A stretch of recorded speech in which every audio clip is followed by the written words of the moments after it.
Good evening, everyone.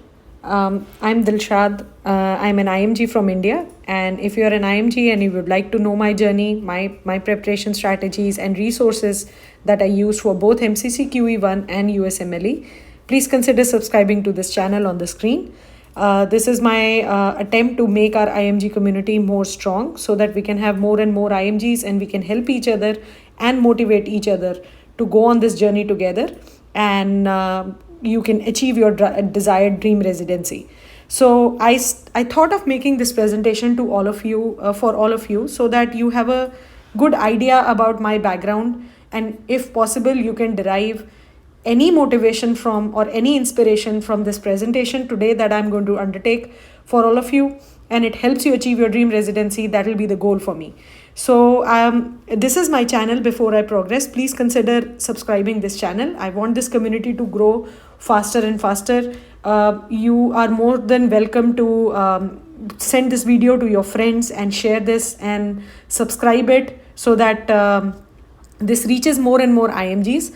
Now that I'm in my residency and I get less time to make the videos, but I promise I'll be more consistent and start taking these videos on a regular basis. And I'll also start taking short videos on important topics and teaching you all some basic concepts of QE1 and USMLE.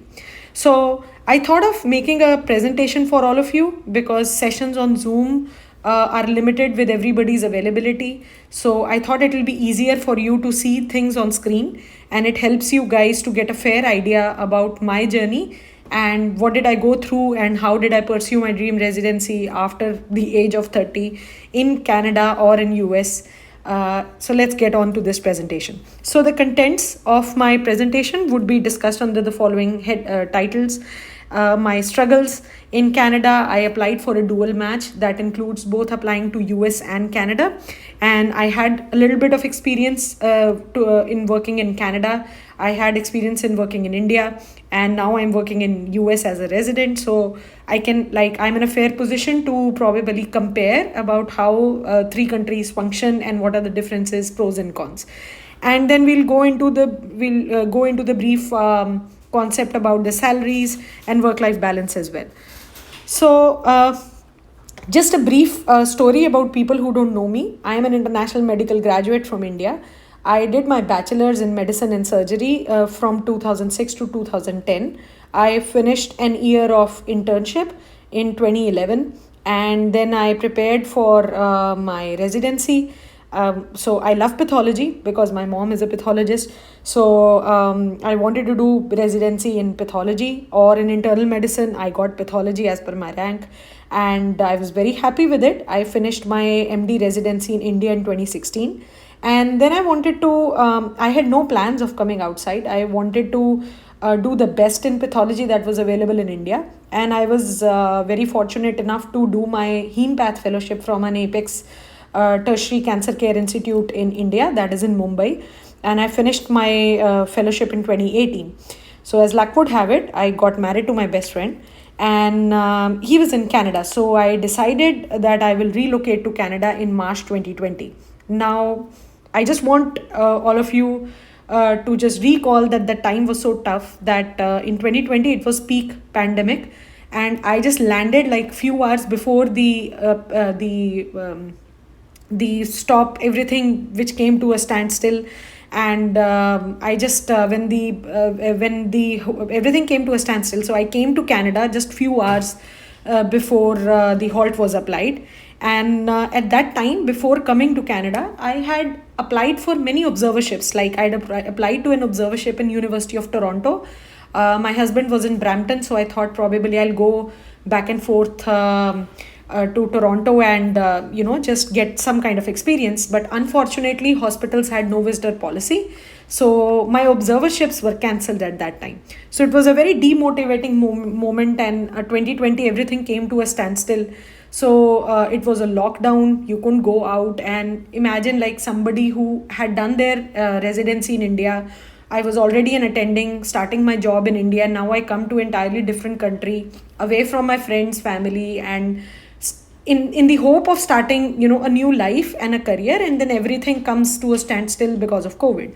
So I started talking to doctors in India, from India in Canada, and just trying to get an idea about how things work in Canada so that they can give me a bit of guidance. But I might be a bit salty to say this. I don't want to rub it in anybody's face, but I've got very few people who would give me a real picture. People would probably, like, I would go on and say 95% people were the ones who would tell me I'm fool enough to apply for being a doctor again in a new country. There is no chance. And to apply for a specialization, because pathology is a pretty impressive field in US and Canada. It's a very big diagnostic branch, and they would tell me like it's very tough for an IMG to get it, and specialized branches are not meant for everybody. You are better to work in a McDonald's or Tim Hortons, or worst come become a lab attendant, a lab technician, rather than working as a lab doctor. So to be honest, it's our own people. That's a pathetic stage, and that is how the whole concept of this channel started, to motivate all of you guys to pull each other up, to go to that level of climbing up the ladder, not pull each other down. So I was told that it'll be impossible to crack it, and I can't. So at that time, my thought process was that I'm going to read my books after 5 to 7 years of gap. So I might as well do it and take a best shot at my options that are available to me at this time. So me and my husband, we decided, and we knew at that time, because we had a single salary and the finances would be a huge concern. But he was more than happy to tell me that, just go ahead and work and give the best for both the exams. Wherever you go, we'll probably relocate there. So US and Canada, because two countries, there are many seats in the pool. US has, so at that time I started searching like how many seats am I eligible for in Canada.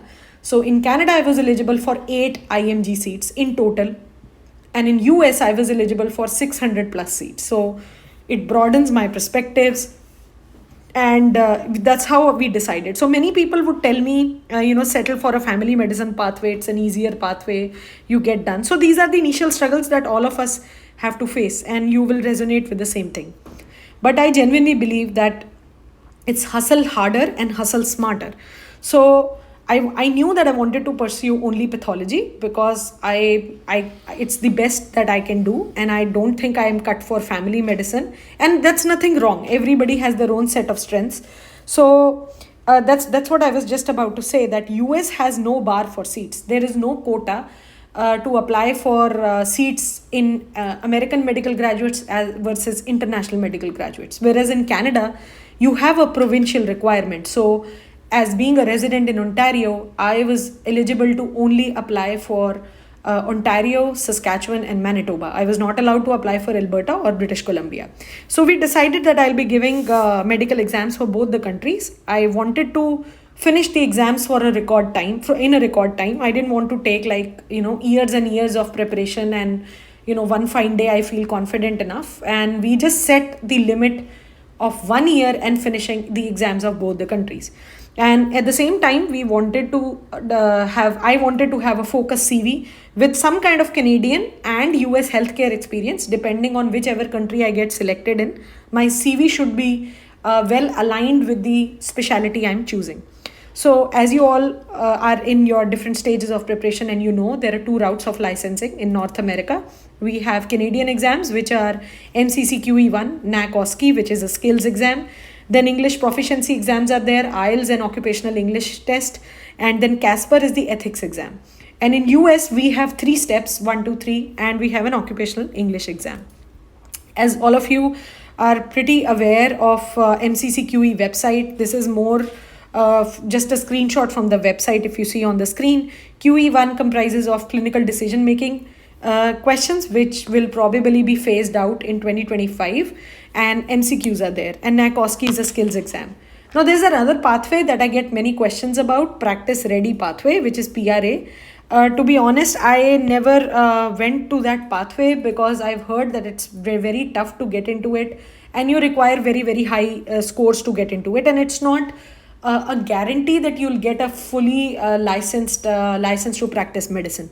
So I didn't pursue that pathway, but if you guys want to have more education about it, there's a lot of information on Google, and about PRA in British Columbia and PRA in Alberta.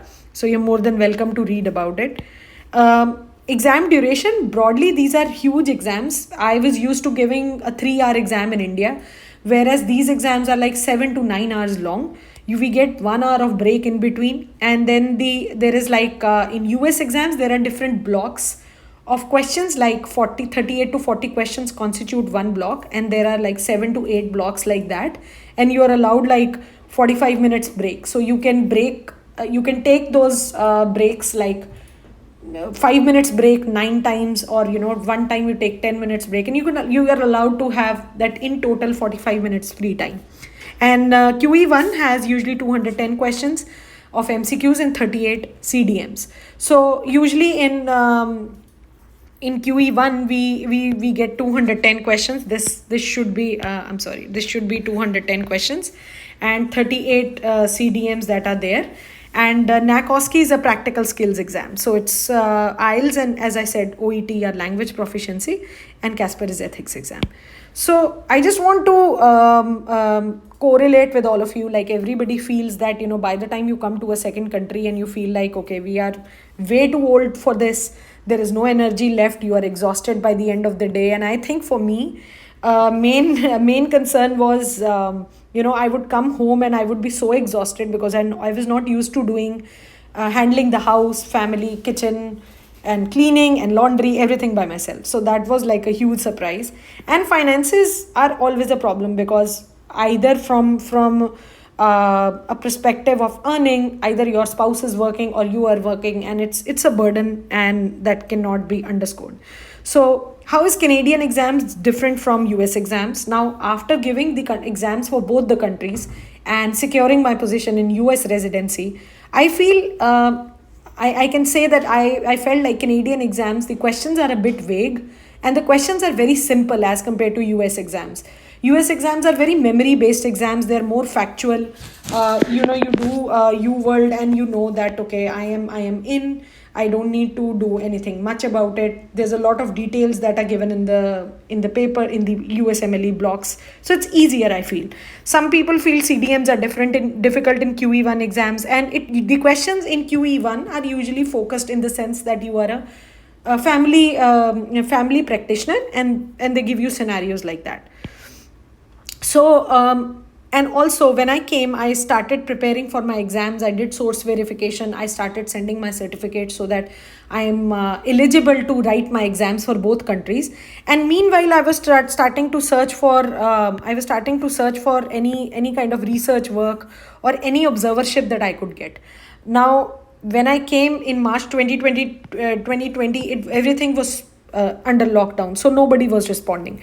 But I continued emailing like around, I would say, 80 to 90 people in a span of 3 months, but I did not get any response, unfortunately, from Canadian doctors. But I got 2 responses from US pathologists who agreed to give me some kind of remote research work. So this was in my favor, because I was saving money on going to a new country and spending money on food and staying and then doing the research. And also, I was adding value to my CV in terms of North American healthcare experience. So I was fortunate enough to work on College of American Protocols, which is College of American Pathologist, which is CAP protocols. It's a very prestigious society. And ASH is American Society of Hematology. So I got to work with them. I got to publish, which was great. And this was free remote research. I was not getting paid for it. But in the end, it was very good for my CV building. And Canada, as I said, like, I did not get any answers because hospitals had no visitor policy, and I did not get any answer to the emails. So my timeline, usually on the group that I have on Telegram, which I run by the name of IMG Association. I will put the link in the description below. You are more than welcome to join that link as well. The timeline that I usually get questions about is that I wanted to schedule my QE1 and my step 2 CK together. Now, why did I want to do that? Is that both the exams have similar subjects. So QE1 mostly focuses on medicine, obs, gynae, surgery, pediatrics, and orthopedics. It focuses more on ophthalmology, ENT, preventive and social medicine, ethics. And mostly the same subjects are asked in step 2 CK. And except for the biostats that is comprehensively asked in step 2 CK, both majority are similar and the resources are similar. So I wanted to schedule both my exams at the same time. I gave step 2 CK in March 2021. This was the first exam that I took. This was in London, Ontario, and I wanted to schedule my QE1 at the same time. But the problem was I got COVID and I could not give that at that time. So I thought like I'll push it later, and I want to finish my step 1 so that I'm done with the requirements for US application in time. Mind it, the people who are considering applying to dual matches, US deadline, application deadline is way earlier than Canadian deadline. So you need to be very well aware that when you need to finish the US exams and when you can finish the Canadian exams. So plan your journey accordingly. So after that, I started searching for job, and luckily I got a job in a retirement home in April. So I worked there for 3 months, and I was thinking that I should get something in pathology. Again, that is for aligning my CV in terms of my work experience, right? And then I got a job in one of the hospitals in pathology department in July. So I started joining my job, and I cleared my step 1 during that time and OET. So with this, like from March to July, I was done with the application requirements for US exams.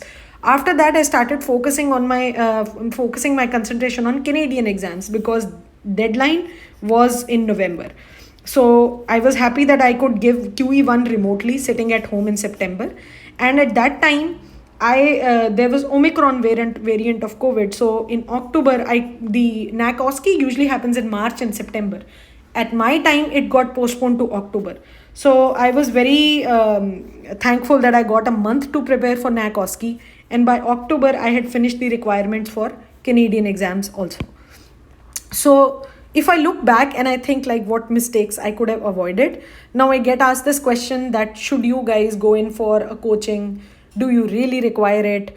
Now that's a very subjective topic, but I'll say that I won't say it's a mistake, but maybe it's like something that when you're starting your journey, you do have less confidence and your faith is, shaking whether you'll be able to do it or not.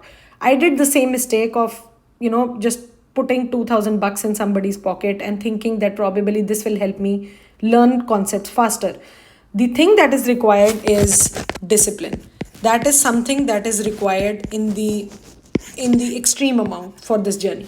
So if you have discipline and you think that you can do self-study and you require only knowledge or education or tutoring in only few subjects, go for that. If you have an option of subject wise tutoring or coaching, do not pay. I would suggest that because your finances are limited.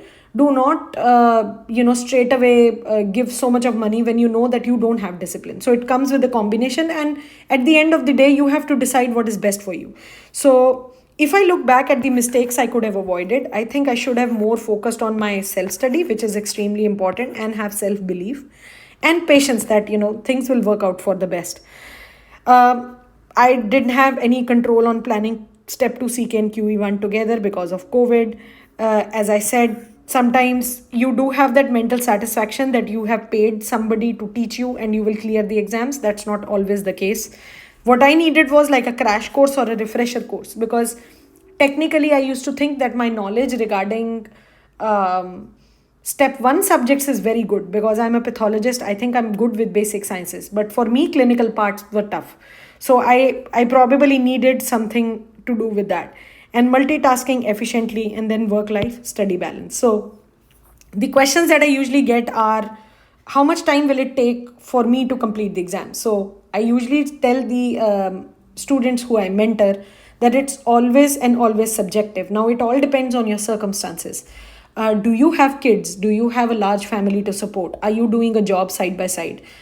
So these are various factors that can really affect your self-study hours. If you do not have those kind of circumstances and you're able to put in more time on self-study, you should probably aim to clear your exams. If you're applying for one country for 6 to 8 months and you're applying for both countries, 1 year is more than enough to finish it. So I say it because I have done it. I've not heard anybody's success story. It is my success story that I'm discussing here. It takes 1 year to complete the exams and it is completely doable. So that you have to decide. Now there are people who I talk to and I mentor on phone on weekends who tell me that they do not have time, they just have 2 to 3 hours. So that is fine. Their timeline increases from 1 year to say 2 years, or maybe 2.5 or 3 years, but you should be committed to this timeline. You should be very, very rational when you decide it. Sometimes I get a question, is studying Toronto notes enough, or is studying first aid enough? So this is a very subjective area. I'll discuss. I don't know if I have resources in this video, but I'll take a video about that as well. I would say I read Toronto notes very selectively. I felt that it's like reading a newspaper because it was very black and white. I'm more of a visual learner. I didn't have a lot of images in it, so I was like, I can't absorb so much of text. So for me, my main resource to study was UWorld Question Bank. That was my main resource. I took UWorld Step 2 CK Question Bank for both Step 2 CK and QE1, and Step 1 for USMLE Step 1. So that was my main resource. And again, do we need a course to join? That is again very subjective. What are the tricks to attempt the exam? So there's no trick. The only thing is, as I said, discipline and consistency. Now, I usually get asked this question. Some people, unfortunately, score low on the exam, and then they come and talk to me and tell me that what can happen. So it's like a metric system. If you score low in your exams, chances are you are getting less number of interviews. Chances are your chances of your CV or your application getting picked up for interviews is going down, right? And then your chances of getting selected are going down. So no other option rather than to make peace with it or fight hard. So I would say, do not even think of scoring low in the exam. Go with your full preparation. Again, accidents happen, but there's always a backup plan. So a good score in the exam, anything above 270 is a good score. Now I managed to score pretty well on both the exams. I had a score of 290 in QE1, scores of 240s in USMLE Step 1 and Step 2 CK. I had good bands in IELTS, and I had like around first percentile. I don't remember the course in NACOSKI. But I recall that I know your chances of your application getting picked up is harmed if your score is low. Sometimes people say that they have a lot of gap. They finished their MD or MBBS in their home country, and now they've been here in Canada for a long time. So there is a gap. A gap can always be filled with the commitment to work. Now, it's questionable if someone took a gap of 5 years but was raising the family and was also doing some kind of research and job side by side, has a better chance of getting picked up versus a person who's landed in Canada and has taken 5 years just to finish the exams and not done anything apart from it, right? So the gap can be done if you have a demonstrable commitment towards the medical field. So I've always heard from people that rather than UWorld is very expensive, rather than buying UWorld online, can we just take the PDFs that are floating on Telegram? So I just say, this is your investment in your future. I never say to anybody to buy authentic books. It's fine. Everywhere it's a known fact. There are free books available to download. Please download them. But online question bank is the best resource as an investment for your future that you can do for yourself.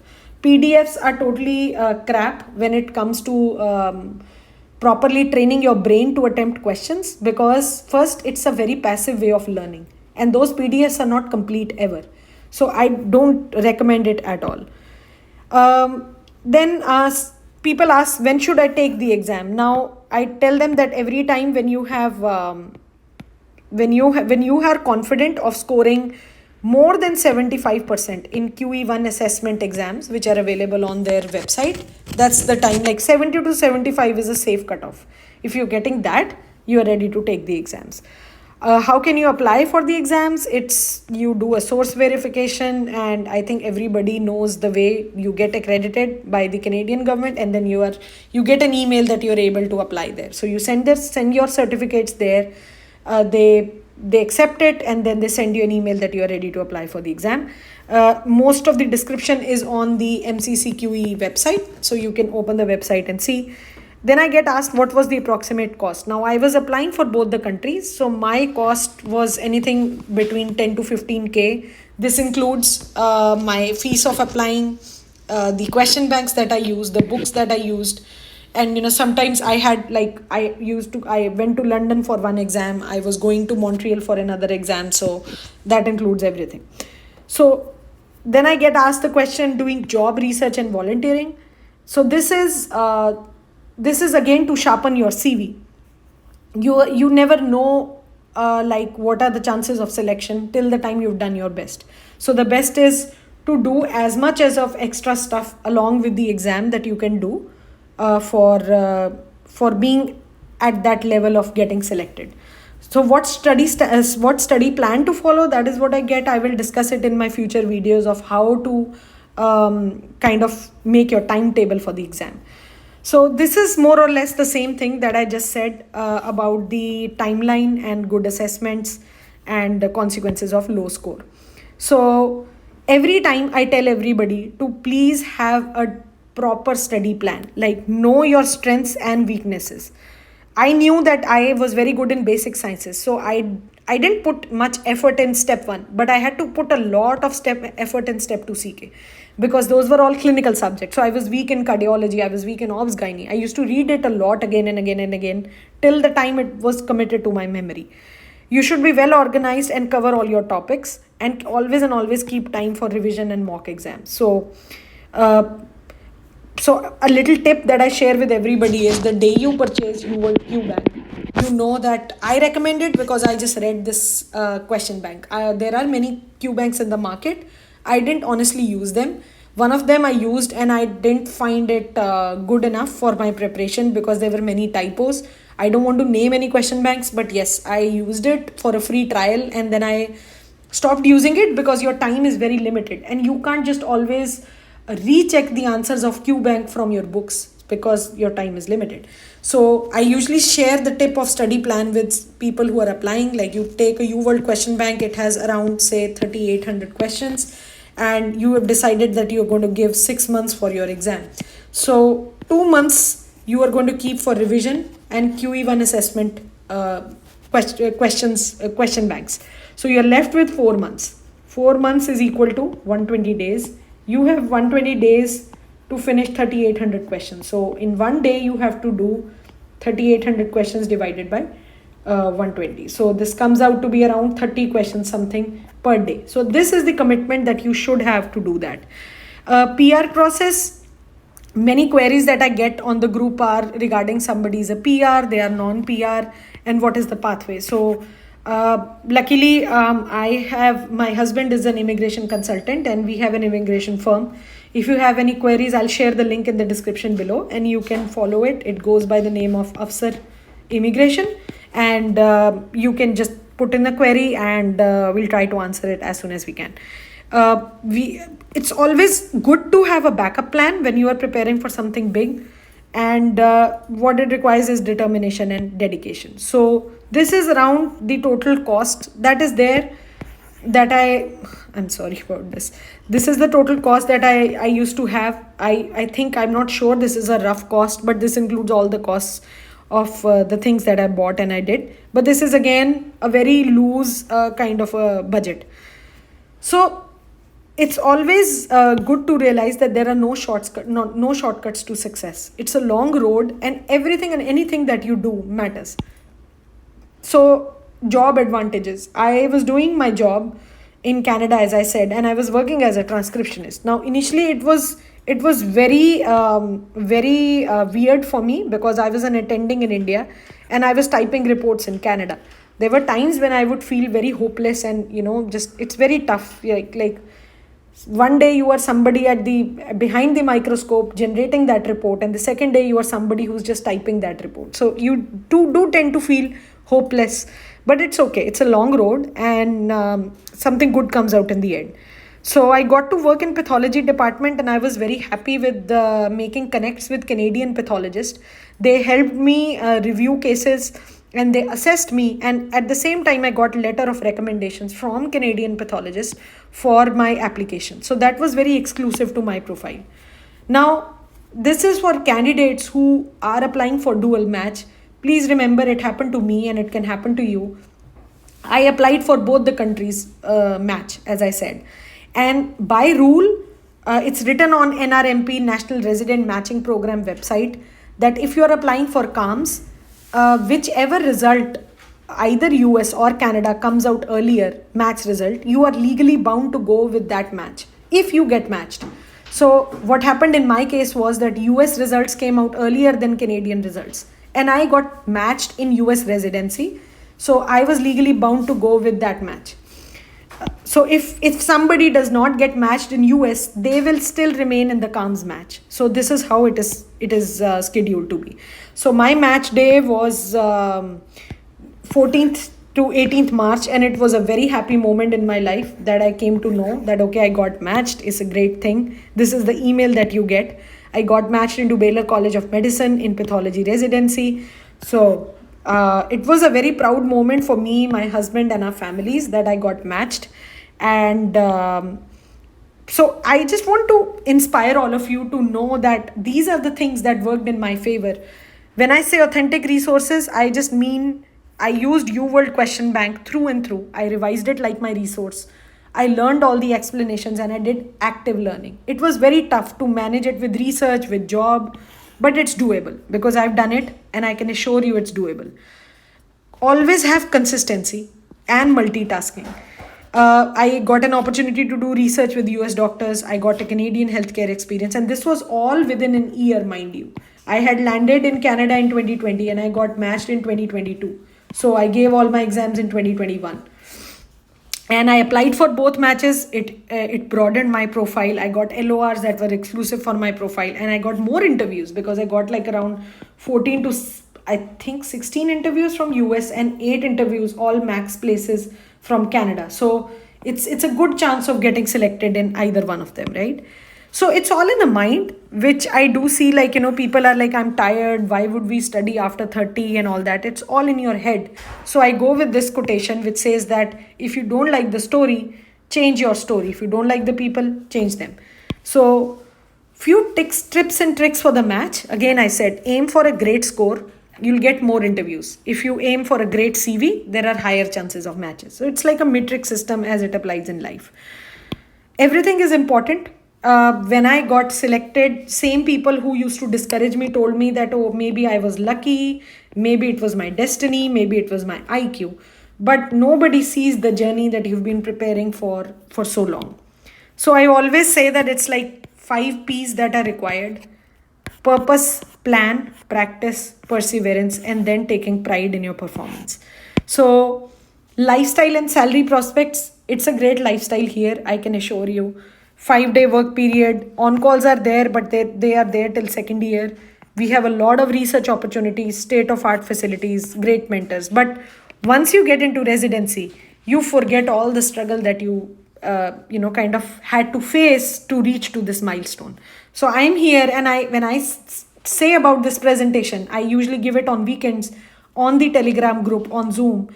And I realize when I say this to all of you, I can remember the times I have cried all by myself, the times I have doubted myself, the times I've cried to my husband and told him that maybe I'll give my CV to McDonald's and work there. So I remember those times. So this is for all of you. So the salaries are good, great in US and in Canada. I think this presentation is old. Now the salaries on an average become 70,000, and both in US and Canada. It depends on province and states, but we get a lot of book funds, research funds. I am lucky to see a lot of US through my residency because of conferences. We get insurances and book funds as well. And attending salaries, as you all know, doctor salaries are at the apex probably of the food chain, and we get a lot of huge salaries once you become attendings. So just a brief last thing about my group that I created to create a big IMG association and an IMG community online. And now I've started this YouTube channel, and I will be taking more of the short videos, reels, and taking important concepts online so that everybody has an access to it. Not everybody is available on weekends for short lectures, so maybe I'll start preparing it and putting it here. And also this is my contact information. If you guys need any guidance or mentoring, I'm usually available on phone on weekends, especially because I don't get much time on weekdays.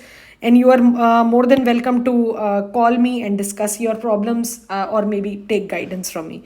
So I do want to thank everybody who stood by me and helped me out. So this is just a vague schedule, and this is a part of presentation. So uh, stay tuned for the more upcoming videos, and please subscribe to the channel if you haven't done so.